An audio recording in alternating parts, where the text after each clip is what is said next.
My name is Shaquita, and welcome to Searching for Freedom. All right, guys. So happy Friday. Please forgive us. We're sorry. I know we were. We missed a week. We missed a week. We just decided just to take a break. We've been going a year strong. Haven't missed, I think, maybe one time. So don't charge it to our hearts. But anyway, so getting right into it. Today's topic is basically about obedience. Will you obey?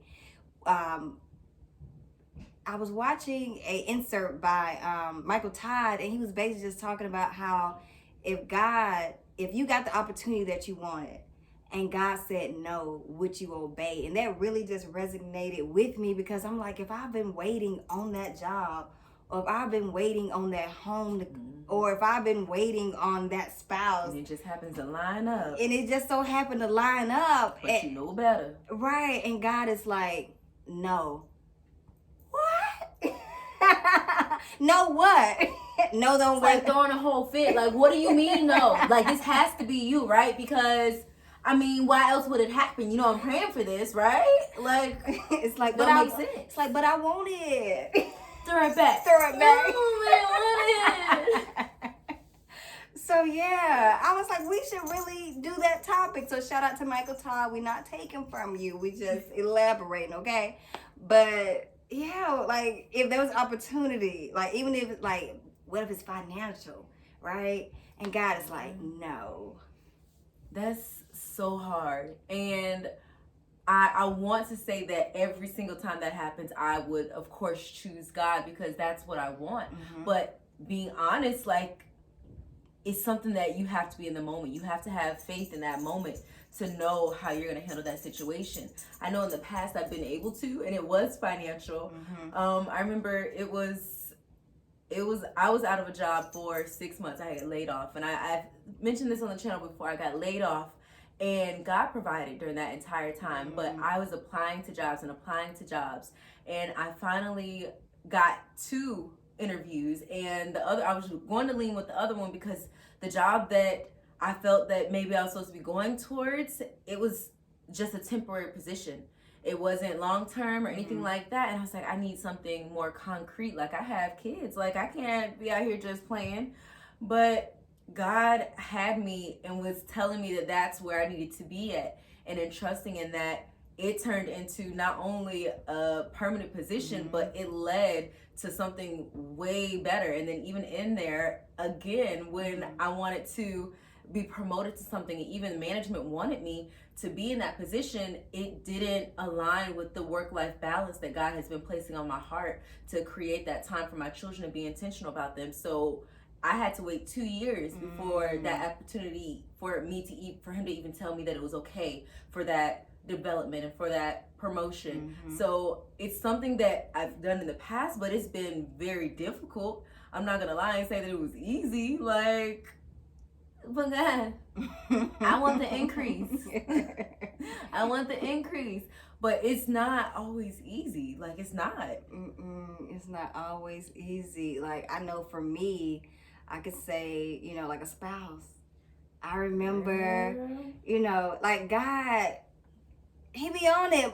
God, what about him? No. And he, like, it's clear, and I know it's like, no. And then he don't even give you the opportunity because No. he will, like, snatch them out your sight all the way. Like, No. gone. And I remember one time I was just praying, and I'm like, God, please let this be the one. Like, please put your blessing on it. And, I mean, the door opened, and I thought he was the devil. I'm just... This is back before I knew Christ. But I knew how to pray. God, please open the door. So if God is not opening a door, if he's closed that door, y'all leave it closed. Please don't open the door. So if God is saying no, please trust his no. But yeah, that thing lasted for like 4 years, and it just got worse and worse. And it never got better, So are there times, even prior to you actually trying to have your relationship or walking with God, can you think of a time where you decided, you knew that it wasn't what you're supposed to, because we had some type of more religion? I wouldn't say it was necessarily relationship for me, at least, with God and trying to walk that walk, but we were still praying. But it's not how intentional it is now. Would you say that even when you were praying, that there's been times where it's like, okay, you knew that God didn't give his stamp of approval, but you still chose it because the opportunity came? Yeah. I mean, I learned my lesson. Anything else? Like, so since then, you just been good? No. No, Jesus said no, and he even gave me warnings. I remember, I think that time I was telling you about when I'm a newbie walking, you know, but all I knew was relationship with a man. So now God is breaking that cycle, but I didn't know how to let it go. The devil came with a bow, honey. He was the bow. B-O-W. Everything that was on your list, everything you wanted. Besides having his own relationship with God. Yeah. Besides that. The most important thing. The number one thing. It was like, all right, we ain't got number one, but we got the rest. Okay, I mean, it sounds legit, right? Missionary dating. But I was going to be on a mission, but God cut that short. But anywho, like God told me no. And I was like, but God. I mean, everything else on the outside looked good. You know, it checked every box. And I'm like, okay, cool. God sent me like, no. I worked at a call center. And I think I told you, like the agent, she came on the phone and she was like, my name is Mrs. Lust. And I paused and she said, yeah, you heard me, L-U-S-T. And I was like, then the next week, the lady called again. What are the odds? It's impossible. Like, it's nobody but God. Mrs. Lust? And she was proud of it too. She was proud of that last name. But she said proud of it. God was just like, he was just sending signs and I didn't take heed to it. It's out here doing your own thing. But I was glad I had a community because I had a friend. It's like she shook some life into me. Like, you gotta stop that. No. And I came out of that thing alive. Thank you, Jesus. Girl. Well, no, for me, definitely. There's been times where it's like, okay, you know you're not supposed to do this. God is not giving you approval. Even had dreams where it's like, no, this is not where you're supposed to be at. And similar to you in relationship, and it's like you learn your lesson afterwards, and it's like, oh, sweet Jesus, I wish I had just listened. But it's because that instant gratification. It's like we don't want to wait, and it's like anything that resembles something close to what we think we want. It's like, okay, well, I've been waiting long enough. I've been good long enough. I've been doing what I'm supposed to do. I kept my head down. It's my time. Or you're seeing other people who's getting those things that you're saying that you're wanting, but you're not knowing if it's what they actually are getting from God or if they're just out there choosing opportunity over what he's giving them to actually know. So it's like it can become really difficult, especially with social media. Because seeing that, and that's why I feel like sometimes we have to just like fast from it, because it's like you see so much happening, and although we want to be like, okay, well, other people's life don't influence me, it doesn't affect how I feel in my walk or my day-to-day life. But the fact is, like, if that's something that you are dealing with intentionally and you're seeing it happen, it may not affect you every time you see it, but when you start getting stressed and everything else starts happening in your life, and it's just natural that you're feeling bad about that promotion that you didn't get or the house that you haven't received yet, and you're seeing everybody else get it, it starts to affect you. And it's like, it starts turning into, okay, well, why didn't I? Why is it not happening for me yet? Like this, we prayed about this. You promised this to me. And you start getting angry and placing that anger in the wrong place, because you're seeing it happen everywhere else, but you're not knowing the details. You're not knowing what everything they had to go through. You don't know any of that. Right. So it can be really difficult, like just trying to make sure that you are being obedient instead of just going after the opportunity just because you see it.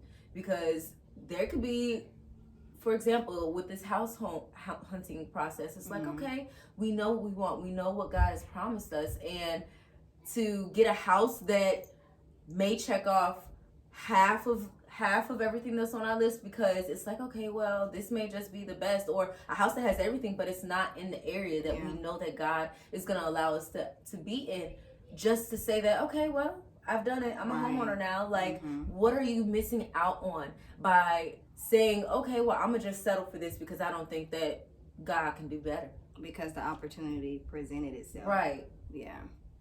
Oh man. That's a deep one.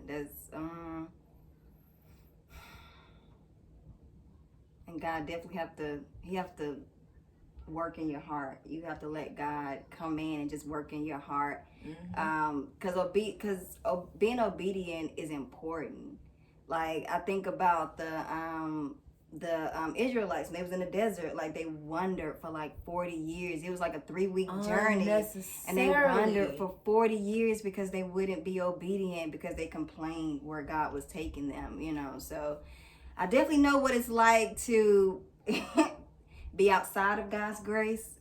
So when God is telling you no and you're choosing to be disobedient, you're basically saying no to his covering and his protection and his boundaries. Because like once you go outside of his grace, and it's like, I mean, he's there, but it's like you're pretty much gonna reap the recovery. He's sitting back. He's like, okay, well, you wanted to try to do this. Let's see how it works out for you. Because without me, at this point, that's not in my instruction. That's not within. It's not within the gates where all of my sheep are. You go out there and there are wolves out there. I'm going to come looking for you. Of course. No doubt. I'm going to come after the one. But if you scrape your knee or fall off this cliff real quick before I get to you, like it's going to hurt. I'll be there to comfort you afterwards. But isn't it the actions of my own consequences?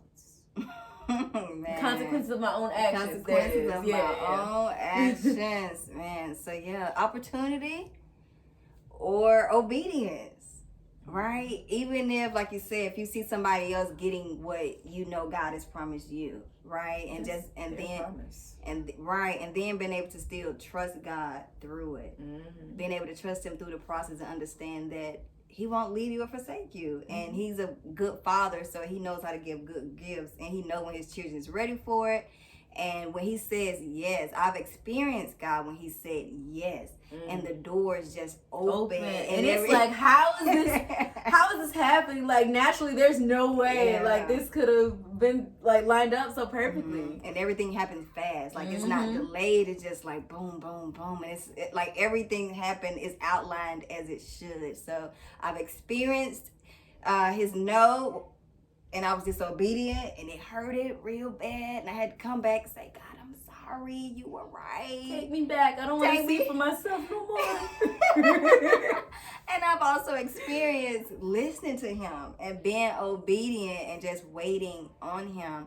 Like we did if you haven't seen it already, like God's waiting room. Like, no one likes sitting in God's waiting room, but it's worth it. It's necessary. Because it prunes you. Like, it allows you to become who he needs you to be for the season that you're asking for. Even like and we keep going back to this house hunting process, and it's just like, even with that, like learning now, like just being a better steward over finances, to save for down payments and things like that, because there are other things that of course I don't know yet, but saving for is going to help you prepare for when you are at that house and something breaks and there isn't a tenant to come and fix it. Like, being prepared to already have that available. And it's just like, there's so many things that we don't know that's going to happen on the other side that we have to be prepared for, that he is helping us through that process. And it's like, we have to trust the process and also just be thankful and celebrate others and be honest with God when we are seeing other people, how that makes us feel, so that he can deal with those emotions and help explain why it's not our time yet. Like, he may not go into detail because he always doesn't, but just giving you that peace beyond all understanding, so that you know that just because it happened for them doesn't mean that it's not going to happen for you. And I forgot what pastor that was when he came to our church, and he was just like, if he's blessing my best friend, that just means that he's in the neighborhood. Like, he's around. So it's like, listen, I'm next, right? Endurance builds character. So you guys, yes, that's just our perspective on just choosing. Like, either if you're going to choose the opportunity if it arises, If that boy that you thought that you liked, if he happens to come around, although you know God already told you no, or it's a job opportunity that you know that you just should not be there because it's going to take you away from all of the support God has placed in your life and it just doesn't make sense, or if you're going to be obedient to what he's already promised you. So let us know in the comments or even on our Instagram page, how do you guys feel about this?